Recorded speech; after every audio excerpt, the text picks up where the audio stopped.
Inside Story Uganda, real source of political updates.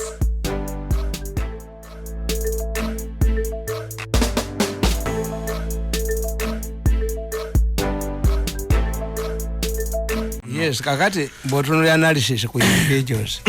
Chebukati katonda yamuwa. One is a lawyer. Naye kirabika yali decent. Kubanga okujja mulayimulaiti abantu bakuvuma. Is like we people abajja ku radio ne TV. When you bwaba amasimu bakuvuma kuba boto balaba bo bakulaba. Kituufu. Kati Chebukati alabika background yesi ya bufere. Abantu bamukkiriza muteri amwogerako kikya. Anti ye yafuna omukisa. Ndi bwe bagenda mu koti ne bawaaba malaga n'akasazaamu. Malaga yabawa benchmarks.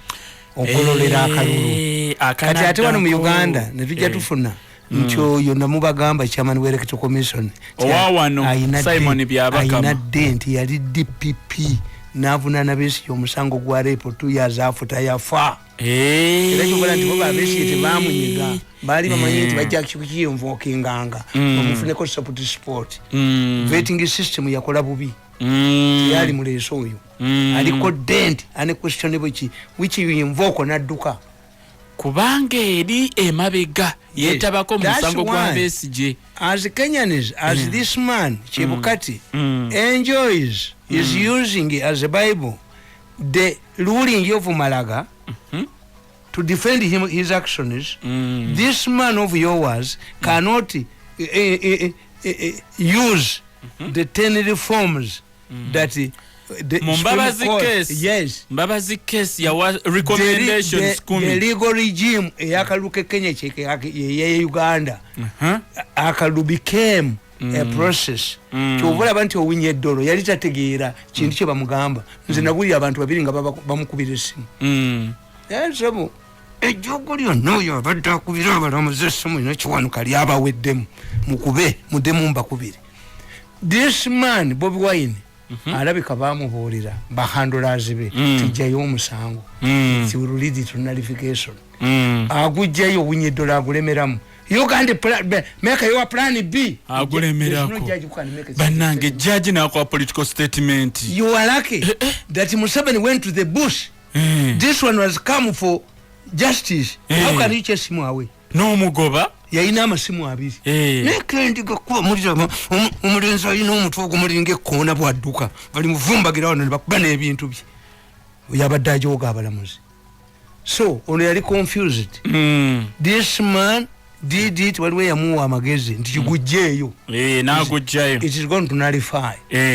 This man with his eyes wide open looked Bobi Wine after nomination. He was beaten up at the election premises. Ono nata Can Chebukati do this? Can Chebukati allow that nonsense? A man came. Ngataina ngato. Esanga zonna baziyuziza. Ngababye bazimujjiddeko wa. Bamutuusawo nga basimujjeeko. Went ahead and nominated him. Namunominate. This is not a Chebukati. This is not a Chebukati. Banjawulo nnyo. Not hold an election results for a day. Bajirumba ne bajocha. Tayina credit mujjewo. Mumuwe sente mulete Chebukati. Anna deputy kakati bwe kibanga ye empologoma yennyini etiembwa. Oyo chairman yennyini. Kati atono deputy we yali omusomesa ajja kutya kapa. The whole commission must be overhauled. Abawana ba Uganda. Muliyu. Ebo nabaveo. Nabagende. In Liyu. Yes, give them money in Liyu. Kuba Kenya kyetulaze bannayuganda bino bibaayo mu nsi. Nosanga nga Bobi Wine apangisiza ekiryandongo accommodation najja okuyingira akakazi akapolisi akalinga empiki nga tebakakuziza. Ne bamufulumya n'asuleyo waberu mu motoka mu campaign ne galo olugi ne kabula akachapa empi. Sentebe wakakigo ne kabira obwe n'engalabi yako gwe bakunoonya gy'oli gwe. Befane kati bakunonje kakazi gwe bakukuzira mu bakuziza embobubwa. Because they didn't know that the election became a process, not an event. The Kenyan, that's why they were given 7 days. He's still in time. Kafuka process. Achali mu budde balonda lwakubiri balina olwokusatu olwokuna olwokutano olwomukaaga Sunday Monday paka Tuesday. The box agenda kubanva. era bo bali sure tebati anti box zigenda gira bweziti kubanga bamutagedde nti omusajja akola ki alikiriya ekyokusatu nti ye bukulu yali tagala kudda this is also nti bwe yagamba nti this is my last and final mu political science batugamba is only 40% that comes to gund okulonda 60 tejja kakati mu Kenya baga nti balete etteeka like in African countries voters suffer fatigue bakowa nti kasitense etuuka ku level so kyalemerayo Gana myaka 8 rolling zi yagikola ya myaka 8 nti wontulugunya myaka 4 nkujjako Gana ba one percentage ye yabawula baga nti eggwanga litambule Gana litambule 1% baga nti Gana nti kubanga bakola anti bayina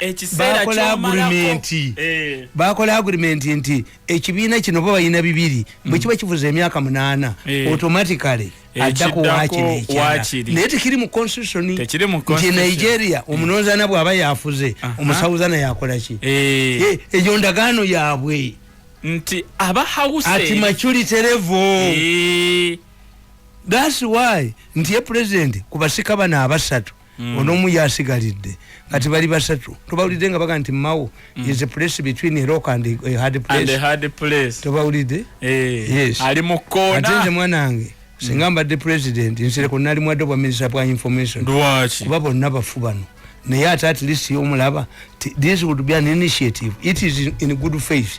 It would be an initiative by the ministers who cannot do it kati chiwe Nsereko because why would Nsereko chimusabidde nnyo lwaki Nsereko akola ba minister kye balikoze okuleta amateeka why do you go through a private and independent man when you are ministers? Let us agree, do we have this problem? Why can't it be solved by ministers? Nsereko sacrificing it hizo kubanga ina monetary gains kubanza na kugamba ti bano balowooza nti basobola okunsa forgetting bayiro. No, they have reached a level. A rich Mirundi now is the only way. A poor Mirundi is more dangerous. Kakati omutegedde shebokati tuzedda chika nyazo ka kakati mujjo tunulira nti Ruto wabavubuka hasala musolo ganizo na erije nkugambye build bridges tekola kubavubuka tevaayo ennaku zino tulwanira ku busolo ganizo. Yes, we can. That is Obama. And in a vibe. They came together. They should go together. That is a Bush. What are the three women cannot be wrong? Yakubashuru the German. Gundi. Slogan katize people power. People power, our power. NUP everywhere. Slogan is zikola chi. Kakati ono kasala. Kirabikira ddala. Timusajja yatundanga sekoko. Yali mutunzi wa sekoko. Nti avuga wirubalo. Bati omwana w'omunaku ayambuse Ruto Gundi Odinga tamanyi wagwa. Are you a second liberator? Are you talking about corruption? Bwayogera ku corruption nga wakoze party fundraising nga banna Kenya milioni okusasula okujja ku party yo milioni emwe ya kati mpa prediction kigwerawa betwala bali if kubanga ekisooka kyabyo na Katonda abaleetera ebizibu. Raila Odinga inagwa afaanana wano ajoze buli muntu. Raila Odinga cannot work with anybody. The two cannot work together. Kubanga nebwe bali mu government ya Kibachi Gundi Odinga yagobyamu Ruto is a veteran musajja yarwana ne moye yamuleta ategera nti abakere besikuba moye tugenda naye nga abakalenji ni tugenda fenna kamukube bagambe ana yebo baukanye ngabola besije buyavayo nakuba Museveni. Very strategic. Omwana ali very strategic. Neno wano waliwo amwesunga ennyo. Yesunga Ruto. Waliwo yesunga Ruto mugagga nyali wano munaye alowooza naye onafa ate mu bikolwa bye tafaanana na Ruto. Mu bikolwa bye afaanana na Odinga has stepped on many toys, has stepped on many enemies. Kyembadde mbagamba. Till you humiliate people who are not going to die. Some of these people accept like the Kadagas accept to swallow your humiliation because of short-term benefits. Ne yobu songo nga baba zingiziza abo bemutwala ne musuza ennaku nnya bazze kusaba sente kulomba no basuza ennaku nnya basula batotoma. They are not happy people. You rather deal with a man like me who vomits like a volcano. But many people you have humiliated, you have put in prison, you have chased out of government like Nakadima was doing. Those you have put in prison like Kazinda was a front runner of Mbabazi. Mbabazi muwa sente, yo Kazimba nenyine yaziba amaso. These people are going to fight you at a later stage. Ntira Raila Odinga is in a dilemma. Teria yagala kola na ye.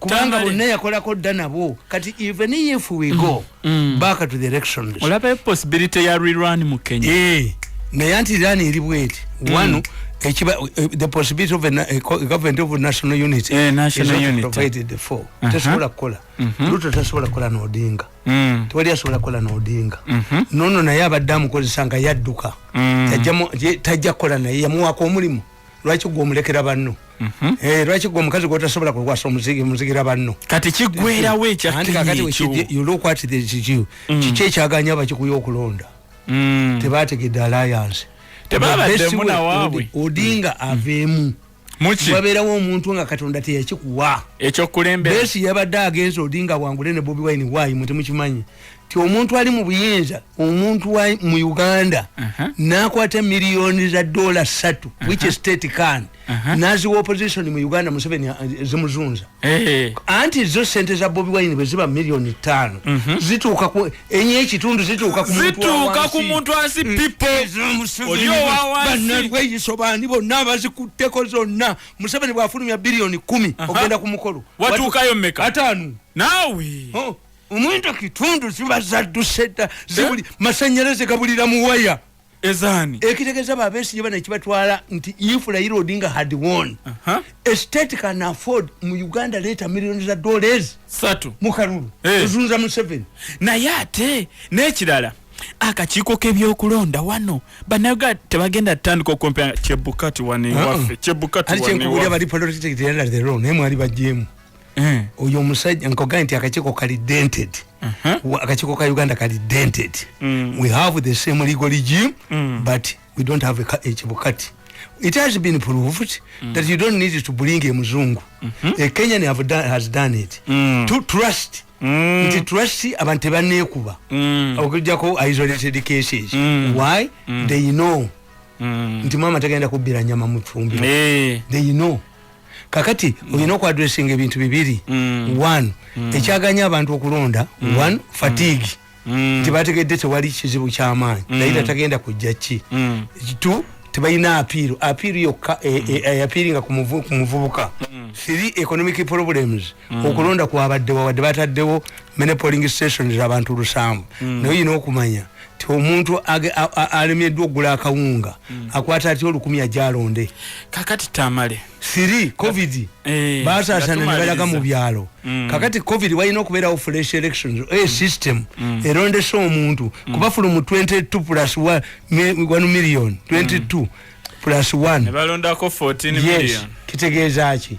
babuliddewa kakati ekirungi ekiri e Kenya bonna bagagga nti luli kooti yali erowooza malaga yali alowooza ti bwabagamba mu nnaku 6 kijja balema kuba tewali sente the Kenyans have the money batadde sente mu kalulu abajja ku campaign bafuna ettooke ekyokubiri ennyonyi ze bapa olina okutunulira bagavana ani abasinzaamu alina okutunulira baki because these are the same people who are going to govern for you kati kwe tulaba abazungu Trump kye bamukola balina midterm elections bamanyi Trump agenda kwegera ba Republicans olina omuteekako nabo babikola kakati Tamale akasembayo akange mu ddakiika emu nga tusiibula omubaka wa Nuupu pressure gyafunye okuzzaayo sente miliyoni anagamba abantu bantambulirako sente enzize basooka ne beewakana nti lya Bobi Wine naga mwatwala sente muzize kasabatuziza muwanga muttaka tewali atajazizaayo awo Bobi Wine tumuwagira nange nabagambye abagaba sente mbamanyi mwenale muffe tebatuwa Nalweso n'omulala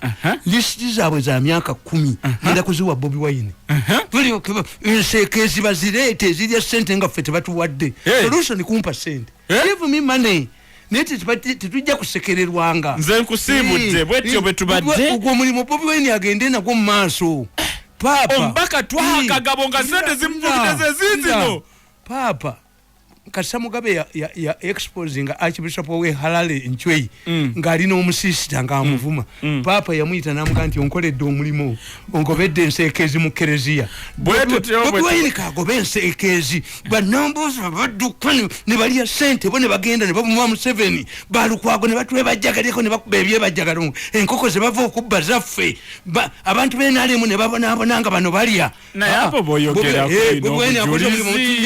Bobi Wine we are your allies in this crusade. We are